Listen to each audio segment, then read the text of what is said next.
خپل لکټ څنګه راکړي تاسو خو متبرخان یا متبرخانه وای خانیا نور څوک دي نوکران سره ټینګېږي څه همدا راته وایي چې تاسو روټۍ پر پخوئ هغه ته یو نو چې کله راشي منو بس ته به د کټ لنګه راکاږي لګیږي ګوره خانیا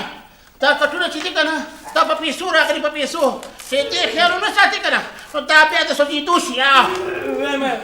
شکر دی ستاسو خو ډېر تېر جیدات دی یو ونه پکې نه صحیح که نه خبرې د یوې ونې نه پوره د 1400 کټونو خپې او بازوګان جوړېږي د ونې د نرخ نه خبرې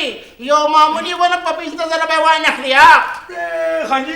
سوچ کوم چې د کټونه لنګې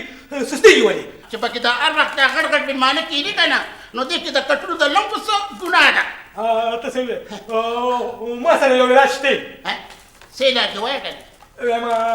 د دې کټونو په ځای باندې به د اوسپنې کټونه جوړ کړو تر 1400 پیړو پورې به د کټ لنګې راښکوته حاجت نه پېښېږي د اوسپنې د نرخ نه خبرې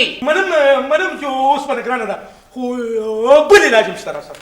څه علاج دی وایه وایم د دې کټونو په ځای باندې دلته قالین غوړ کړو تم د مړې خېټې خبرې کې مړه هغه زمانه لاړه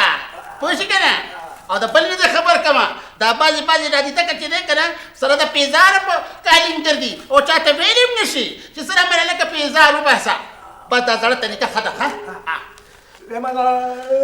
روپېدل هم نه ښکاري وایم اوزګار ګرځي که نه چې راته په دې وچر کې نور څه نو